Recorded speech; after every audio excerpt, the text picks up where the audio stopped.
อืมเอาขนมให้เด็กน้อยก่อนโอ้ยอยากกินขนมตีเนาะหรือว่าอยากเข้ากล้องบ่ เม จะ ด เป็น งามละเมเท้าละ หัวเท้าเทื่อ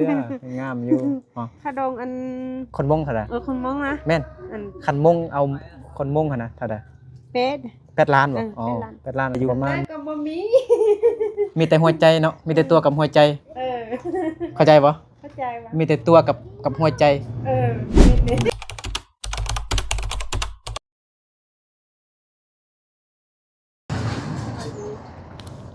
สบายดีสบายดีพี่น้องเนาะอ้าวค่อยๆ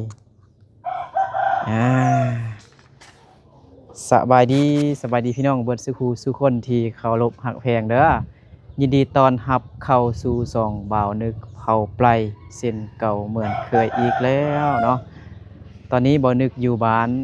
น้ำยาบเมืองเพียงแขวงสระบุรีสปปลาวเหนือเนาะวันนี้บ่าวนึกมาเยี่ยมยามทำข่าวน้องนาลีเนาะน้องนาลีที่บ่าวนึกได้ถ่ายคลิปทั้ง3น้องเนาะที่ไปลิ้นอยู่บ้านน้ำปุ้ยหั่นนะบ่าวนึกก็นำมาฮอดบ้านเนาะมื้อนั้นเนาะหลังจากที่บ่าวนึกได้ถ่ายสัมภาษณ์น้องๆเพิ่นลง YouTube แล้วก็มีผู้ใหญ่ใจบุญเพิ่นเนาะชื่อว่าไอพัดอยู่ทางฝั่งไทยฝากเงินให้น้องจำนวน1,500 บาทเนาะวันนี้บ่นึกก็สิได้เอาเงินที่ไอพัดเพิ่นฝากมาให้น้องเอามามอบให้น้องมื้อนี้เลยพี่น้องเนาะโอเคเดี๋ยวเราเข้าไปหาน้องเลยเนาะนี่อันนี้คือเฮือนน้องเนาะนี่ อันนี้มันเฮือนครัวแล้วนี่นะสบายดีแม่เด้อสบายดีเอ่ยเด้อเอ่ยอายบ่น้องนาลีสบายดีเด้อกินข้าวกินน้ำแล้วบ่นี่กินแล้วอ๋ออันนี้เป็นแม่นบ่แม่นพ่อเด้พอมาอยู่แล้วไปให้พ่อบ่อยู่พ่อไปให้แล้วเอ้ยเนาะเอ้ยกกบ่ฮะยังมีเอ้ยอีกบ่ผู้ที่สองบ่อ๋อมีลูกสาวจักคนน่ะอีแม่3 คนบ่ลูกสาว3 คนพี่น้องเนาะน้องนาลีแล้วก็เอ้ยก็มีอันเอ้ยกกมันบ่อ๋อแม่ซื้อว่าจังได๋ซื้อไม้ทุ่งซื้อไม้ท่อเนาะแม่น้องนาลีซื้อไม้ท่อเนาะแม่จักปีหรอ30 ไปเลยที่30ปลายแล้วยังนุ่มอยู่เด้เมื่อกี้มาแล้วเบิ่งคิดว่าเป็นเอ้ยน้องกันน่ะคิดว่าอีแม่เป็นเอ้ยของผู้นี้ต่อมาแล้วก็น้องนาลีสินะความจริงเราแม่น้องนาลีเนาะยังนุ่มอยู่เนาะ30ปลายปีเนาะนาลีติดไม้ให้ก่อนได้ยินเสียงคันเฮาบ่ติดอันนี้แล้วบ่ได้ยินเสียงนะติดได้ยินเสียงเข้าน้องหัวน้องอันยั่วอยู่บ่มื้อนี้น่ะอยู่เขาอยู่บ้านบ่เขาบ่ไปให้บ่บ่ไปแต่น้องหัวไปลิ้นเนาะฮะน้องหัวไปลิ้นเนาะเอ้าไอ้ Z5 น้องหัวอยู่บ้านว่าซั่นเนาะนั่งเลยจ้ะนั่งเลยนั่งเล่นอยู่นี่แล้วต่อจะตัวที่2เฮ็ดหยังกินตอนเช้าเนาะกินเตปลากินปลาเลยน้อยเจนี่ยังก็น้อยเจเนาะน้อยเจก็ฮู้ภาษามงน้อยนึงอยู่เห็นเบิดบ่เห็นแม่เด้อมื้อนี้นี่แม่พักผ่อนเนาะบ่ไปให้เนาะมีแต่พ่อกับอายบ่หรือว่าอายเคยเคยเคยไปเนาะไปเฮ็ดหยังน่ะไปให้เวียกเสร็จเฮ็ดเวียก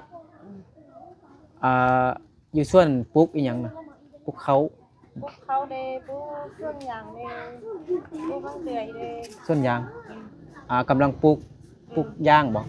ปลูกยางพาราเนาะโอ้ดีมีส่วนยางพาราอนาคตจะได้ขายได้เงินดีเลยโลเท่าใดน่ะยางพาราอยู่บ้านเฮา10 ป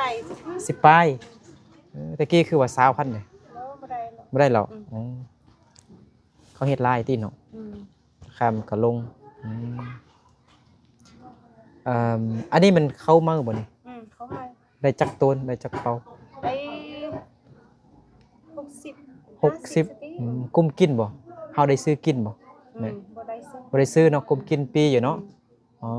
ก็พอกินปีไปโดยเป็นเขาเจ้าเบิดแม่นบ่ มานี่ โดยสบายดีลุงมื้อนี้บ่ไปไฮบ่บ่ไปนะย่อยชงไปจีไปเต้ไปอวจีอวเต้ฮะบ่ฮู้แล้ว ไปเก็บผักกับ ฮู้ดำน้อยซื่อๆส่วนผักบ่เขาว่าอัวไอ้หยังก็เฮ็ดอัวเซาอัวมันเฮ็ดเนาะบ่แม่นเฮาลือบ่อันหยังก็เฮาลือเฮาลือเฮ็ดเวียกเนาะเอาเวียกอัวมันไปเฮ็ดฮู้บางคำฮู้ normal how day da day ไปเต้ไปปื้อเต้อีหยังเด้ normal ยอเป้อยู่พุ่นบ่ย้อนตรายอเป้แม่นบ่มีบ่อันยอเป็นเนาะมาทางนี้บ่ทางนี้นี่เนาะแม่นบ่เล็กหน่อยเนาะอันนี้น้องบ่น้องทรายบ่เอิ้น น้องใส่อัน2คนยาวกว่า เอาขนมให้เด็กน้อยก่อนโอ้ยอยากกินขนมติเนาะหรือว่าอยากเข้ากล้องบ่นะอยากเป็นคนดังคืออันเอ้ยนาลีบ่นาลีเป็นคนดังแล้วได้ดังแมบ เห็นอันคลิปตัวเองไอ้ท้ายมื้อนั้นบ่ เห็นบ่งามบ่ งามบ่ให้ผู้ละทงเล็กน้อยแต่ไปใส่หมดแล้วมากินเนาะสิรู้มันบ่เอาน้อยมานี่เอามายันเบื่อบ่หรือว่าหาอายกินก่อนหาอายกินก่อนก็ได้เนาะเอาอันนี้มันลูกบ่บ่แม่นเอาให้นาลี่บ่นี่นาลี่เอา ขับใจเนี่ย โดยซื้อแต่ขนมมาฝากมื้อนี้เอาขับใจน้องไปซะหรอน้อง น้องยุพุน ญี่ปุ่นบ่ หนาหัวรอบอกก็ให้กับน้องเมย์รอนี่เราไปนั่นนึกว่าขนมนี่นั่นเนาะ น้องขนม ตู้ อายติ นี่เหรอ เอาให้แม่เมียนไว้ก่อนก็ได้ เหนียวมดเกี้ยง เอาเมียนไว้ก่อน เนาะ น้องนาลีบ่สบายบ่คือว่าติดดาวอยู่คอเจ็บคอบ่ เจ็บคอ โอ้กินยาแล้วบ่ กินแล้ว กินยามาหยัง นอนชั่ว ชัวร์แม่ยับมาพี่หน่อยนึงเด้ให้เย็นแม่ได้นำเอาขนมไปเมียนก่อนเอาไปไว้ก่อนคือบ่ให้นาลีไปให้นำพ่อนำไอ้เคยเด้ฮะ คือไป น่ะคือบ่ให้อันนาลีไปให้ไปเฮ็ดเวียกนำพ่อกับไอ้เคยนะฮะ นาลีก็ไปได้ ก็ไปเด้งามคือกันเด้เนาะแม่กับลูกเนาะบ่อยากได้ลูกเคยเถอะบ่ ก็อยากได้เด้ อยากได้เด้ ก็บ่อยากได้ปานใด เป็นหยังคือบ่อยากได้ มันบ่อยากเฮาไปออกพวก น่ะอายุยังน้อยเนาะ ยังน้อยอยู่น้อง15ปีนบ่ 14สิปี14เกิดปีหยัง ปี2012บ่14ปีเนาะงามคือกันเนาะเอ้ยก็งาม แม่บ่งามแล้วแม่เฒ่าแล้ว บ่เฒ่าเทื่องามอยู่พ่อได้พ่อจักปีแล้ว 40แล้วติ 40แล้วเมื่อคืนนี่หนาวบ่ หนาวอ่ะ หนาวอากาศหนาวเนาะอยู่พุ่นก็หนาวลูกอยู่ไสยะพุ่นมาเอาเมียอันนี้เป็นปัวเนียเอาเมียอยู่เมื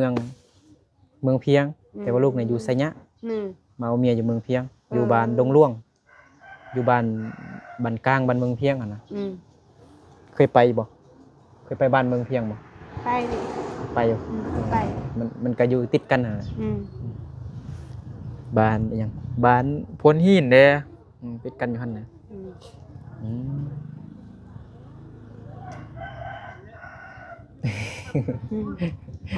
ยิ้มให้ FC เพิ่นเบิ่ง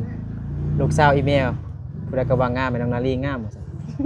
เมื่อนั้นเห็นเขาไปถ่ายรูปอยู่บ้านน้ำปุ้ยพุ่นเด้งาม คนงามรอเหินก็บ่งาม เอ้ยได้แล้วจำนี้น่ะงามแล้ว ดีกว่าบ้านเงินลูกสำเด้ลูกยังบ่มีสำนีซ้ำถึงว่าเฮาอ่ามีเงินสำนี้ แต่ว่าครอบครัวเฮามันอบอุ่นมันมีความสุขก็ดีแล้วมันบ่ผิดบ่เถียงบ่ตีตบตีกันหั่นน่ะมีความสุขถือว่าดีแล้วอบอุ่นดีบางคนนี่มีเงินหลายมีเงินลังใหญ่แต่ว่าเขามักตบมักตีมักด่ากันบ่ดีบ่มีความสุขนะสุดท้ายเขามักผิดกันผู้ที่อันหังมีหั่นน่ะสำเฮานี่พอดีอบอุ่นแล้วน้องนาลีเด้บ่อยากเอาผัวเธอเนอะ บ่อยากเอาพ่ออยากเป็นเสา เนาะเป็นสาวอยากเป็นสาวจักปีซั่นน่ะจึงสิเอาผัว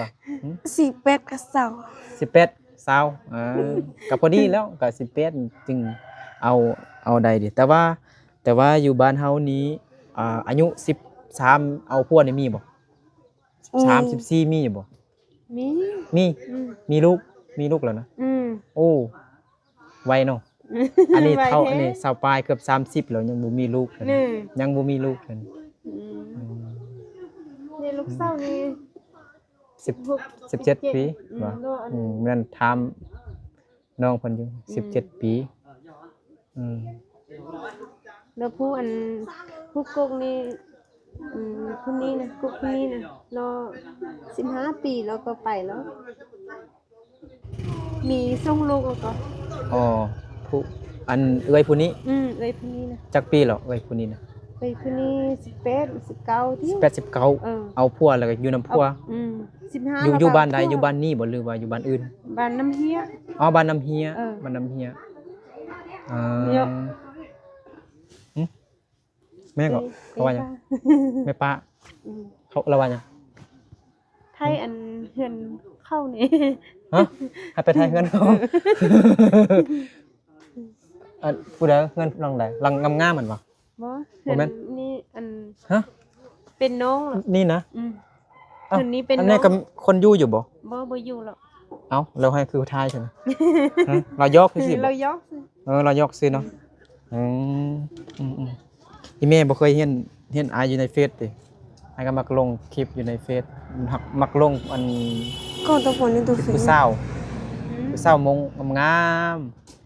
คนมักเบิ่งสาวมงลาวงามค่าดองก็บ่แพงเนาะแม่นบ่จักล้านค่าดองค่าสินสอดค่าแต่งงานฮู้บ่เข้าใจคือบ่เข้าใจเหรอเอ้ยได้ฮู้บ่แน่ค่าดองจักล้านค่าดองค่าแต่งค่าดองอันคนมงเท่าใดคนมงนะแม่นคันมงเอาคนมงหั่นน่ะเท่าใด8ล้านบ่อ๋อ8ล้านก็ประมาณ10,000กว่าบาทเนาะถ้าคนต่างประเทศเอาเด้ถ้าคนอยู่บ้านอื่นเนี่ยคนชนเผ่าเราลุ่มนี่จะได้เฉลยว่าถ้าคนชนเผ่าเราลุ่มชนเผ่าหรือว่าคนไทยหรือว่าคนอเมริกาเอาเด้แพงบ่เพลงโอ้แพงเอาจากล้านจังน่ะสิเอาจากล้านจัง50 60ก็อ๋อ50 6050 60ก็ประมาณ90,000กว่าพี่น้องเนาะเกือบแสน90,000กว่าเนาะแล้วน้ำเดเราก็ร้อยไปโอ้ยฮอด100 ล้านแล้วบัดนี้บ่ต้องเฮืออันทางไฟซ้ายอันเอากะเกียมอีหยังมาเด้แล้วเอาเงิน50 ล้านเนาะค่าดองแล้วก็เอาอีหยังมาเด้อีกเอาอันค่าดองแล้ว50ก็อันอย่างอื่นเด้อย่างอื่นน้ำเดน้ำอีหยังน้ำเป็นเครื่องดื่มบ่เป๊ปซี่น้ำเป๊ปซี่น้ำเป๊ปซี่เด้แล้วอันเบียร์จักลังโอ้ไล่แม่มากินเบียร์บ่ซั่นเบียร์เท่าใดเบียร์ละ100 ซาวลังซาวลังซาวลังซาวแก๊สเนาะซาวลังแล้วเป๊ปซี่แล้วก็เป๊ปซี่เด้เท่าใดเป๊ปซี่ละ30เป๊ปซี่ละ30ลังแล้วมีอย่างอื่นได้บ่เป็นสัตว์เด้สัตว์หมูเด้หมูจักตัวหมูตัวเรื่องกันเหย้าตัวเหย้าเนาะ15 16ล้านก็อ้าวเ หมู่นะ หมู่นะตัว เฮ้ย ใหญ่ๆก็ เอ้ามีอยู่บ่หมู่16 17ล้านก็มีวะบ่เคยเห็น หรอ เคยเห็นแต่ประมาณ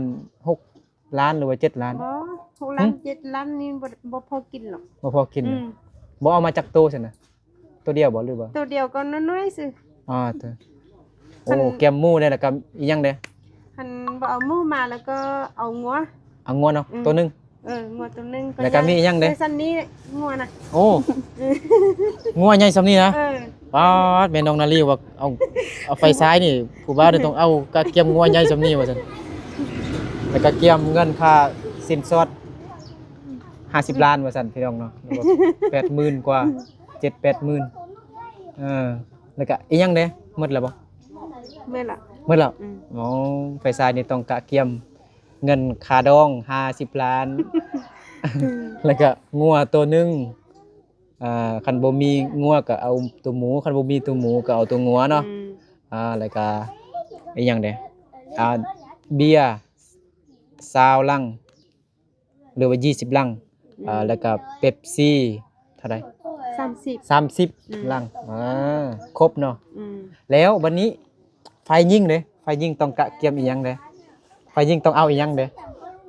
ไปยิง ฮะ ยาจริง ของกินบ่หรือจังได ของกิน บ่ไฟสมมุติมีอันผู้บ่าวมาแต่งเอาลูกสาวอีแม่นะแล้วบัดนี้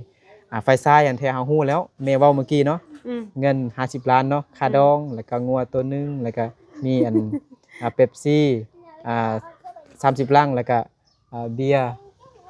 เสา 20ลัง อืม เนาะ อืม แล้ววันนี้ผู้หญิงได้เอาหยังมาหา ผู้ห ไฟ ญิง ซ้ายแม่นผู้หญิงต้องกะเกียมหยัง บอกยังหาดิ เอายังไม่ทีค่อยสิหนี่ก่อนแหละคือบ่ช่วยผู้ชายได้ซั่นนะบ่กะเกียมอาหารได้บ่เป็นของกินน่ะ ของกินก็บ่มีหาแล้ว ฮะเอาผู้หญิงคือบ่ผู้หญิงอันผู้สาวมงนี่บ่เฮาหยังแล้ววะบ่มีหยังแล้ววะ อันไปเอา เอายัง พว นะ กมังนี่ก็หา นะ อืม อ๋อ เราสู้นี่คันมีแล้วก็เอาหา อ๋อคันบ่มีก็แล้วเนาะ บ่มีก็แล้ว โดย อืม เออ เครื่องน้องได้อันมีแล้วก็เอาหาคันบ่เอาแล้วก็บ่หา อ่าเป็นหยังเนาะ อืม เออนี่เอาขนมมาให้เด็กน้อยดูเบิ่งเอาขนมให้เด็กน้อยก่อนนะ อืม เอาขนมให้ แล้วมันขนม น้องๆ ให้ เพิ่น ได้ เนาะ เนาะ นอขนมนอบ่บ่ได้ไปโรงเรียนเนาะพักโรงเรียนเหมือนบ่ ทักน่ะ เอาพัก ดู เนาะ เนี่ยเราไปนั่นแล้วมันขนมเนี่ยเหรอตัวเนี่ย เอา ทั้งหมดเท่านั้นตัว มาของกู ยานบ่ยานเบื่อบ่โอ้ยเจ้าบ่ เนี่ย โอ้ มัน เจ้า ใช่เหรอแต่เนี่ยเหร โอ้ อย เจ้า เจ้าอ่ะ เออขอบใจโอ้ยเจ้า ขอบใจนะแม่ เพิ่นเด้ฮะขี้อายโอ้ผู้ใดขี้อายก็บ่ได้กินเนาะ อาย ผู้ใดอายก็บ่ได้กิน อืม เออเออ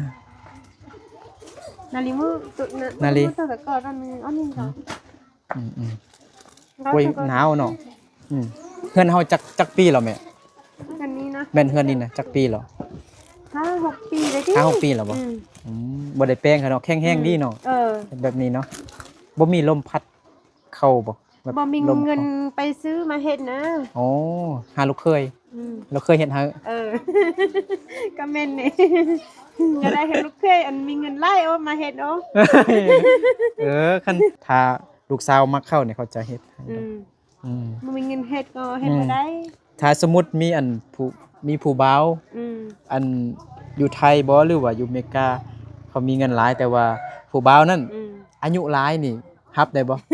ได้ ได้บ่แม่ว่าได้แต่น้องนาลีได้บ่ ได้ สมมุติอายุ40ได้บ่ผู้บ่าว เอาเนาะเอา แต่ว่าเขามีเงินอีหยังบ่มาช่วยเฮ็ดเฮือนให้น้องอีหยังหั่นนะ50เด้ได้บ่ ได้บ่50ลงได้บ่ ได้50ลง 50ลงได้เนาะเขาขี่รถใหญ่มาตามของน้องนาลีกับเพื่อนแล้วถ้าสมมุติมีผู้บ่าวเนาะมีผู้บ่าว อยู่ทางต่างประเทศบ่หรือว่าอยู่สิเว้าง่ายๆซะเนาะอยู่ทางฝั่งไทยบ่สมมุติอยากได้อันลูกสาวนี่ไปอยู่นํอยู่ไทยสิได้บ่ บ่ต้อง แล้วได้บ่ ได้ ได้เนาะแล้วบ่แม่นว่าอยู่พุ่นตลอดหั่นนะ อืม ก็เที่ยวไปเที่ยวมาหั่นนะก็มาเบิ่งอันแม่เฒ่าเด้ อืม พ่อเฒ่าหั่นนะ อืม ได้เนาะ ได้ แล้วเขาจะบางทีก็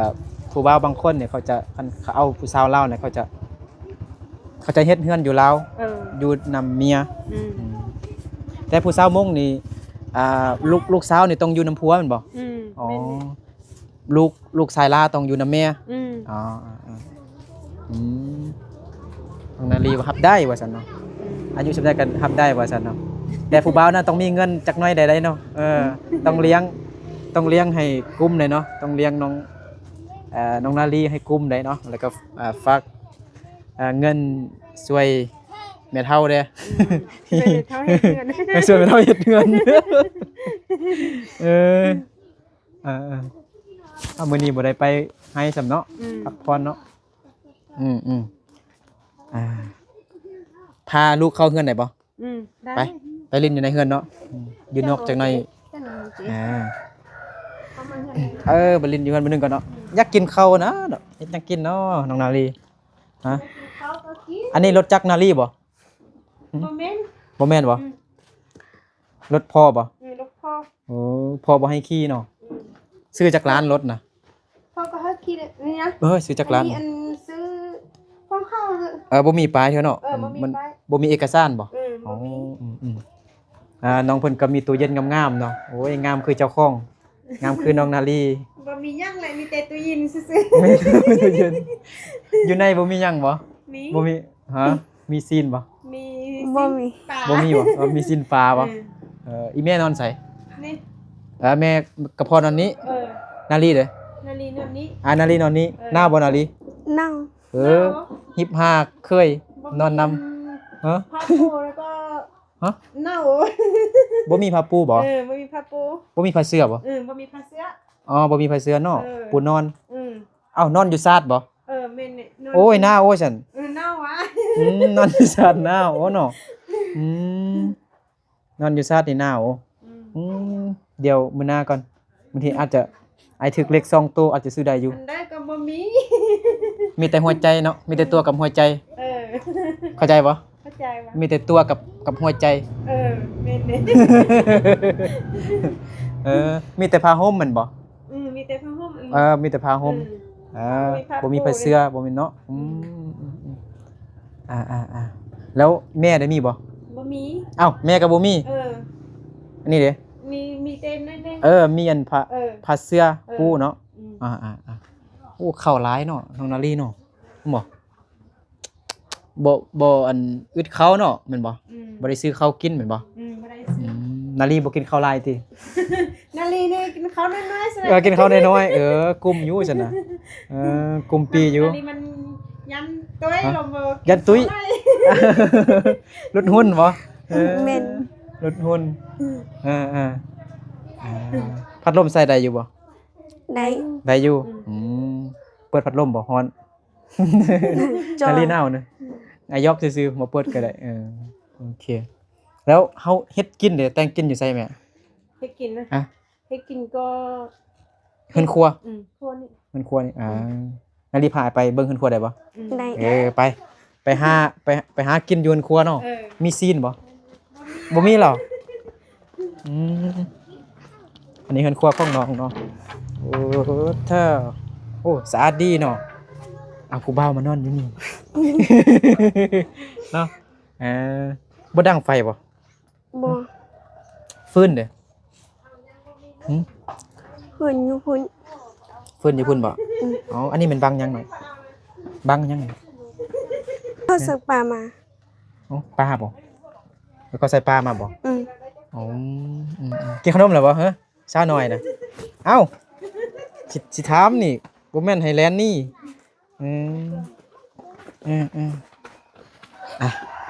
เดี๋ยวชาลีจับกล่องเอาไปกันนั่ง หนัง ตั้ง ต่อ ตัวนี่เราก็ นี่จ้ะ นี่ว่าถ้าตัวเขาrộngตัวนู้นlà con นั่งเลย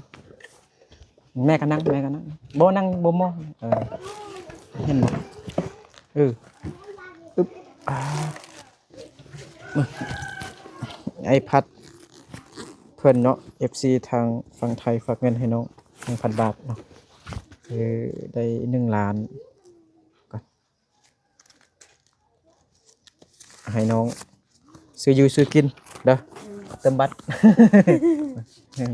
2 3 4 5 6 7 8 9 10 แสนแม่นบ่มัน10 แสนบ่หรือว่าอีล้าน มีร้าน เออแม่น้องนาลีเป็นคนมักมวนนะแบบเบิ่งยิ้มแย้มแจ่มใสดีเนาะเดี๋ยวบ่นึกจะมอบเงินที่ไอพัดเพิ่นฝากมาให้น้องนาลีเนาะเอาละ ขอบใจเด้อ โดย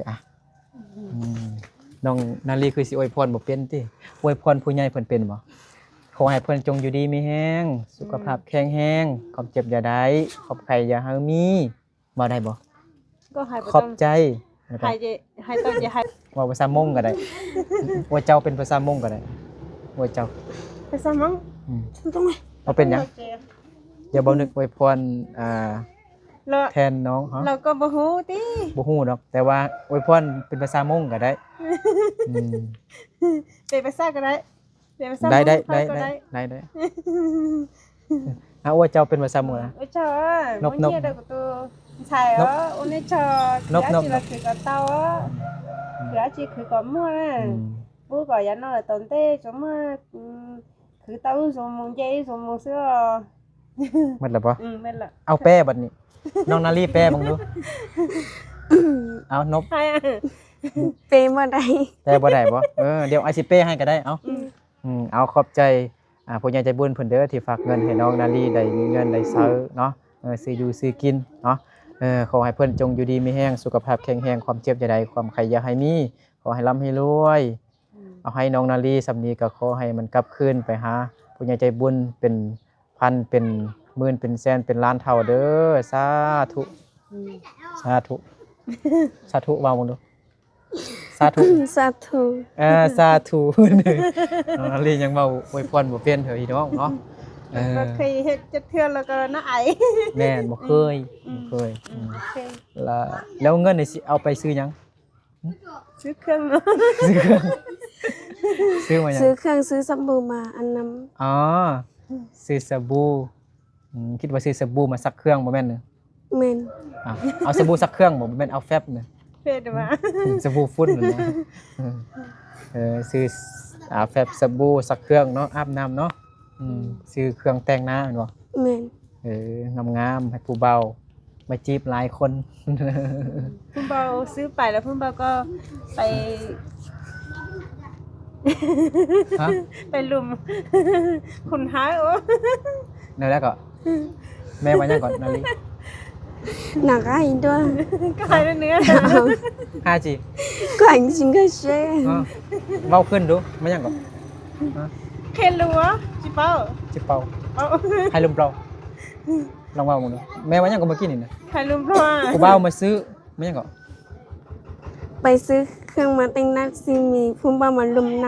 ำ เอาก็อ้ายก็เว้าเมื่อกี้นี่เด้ซื้อเครื่องสำอางแล้วก็มาแต่งหน้างามๆแล้วก็มีผู้บ่าวมาจีบหลาย มีผู้บ่าวมามากหลายเด้ก็รุ่นพวกน้องเนี่ยกำลังเป็นวัยรุ่นซั่นซะเนาะแม่นอยู่อายุ14 ปีแต่ถ้าอยู่ต่างประเทศอยู่ไทยอยู่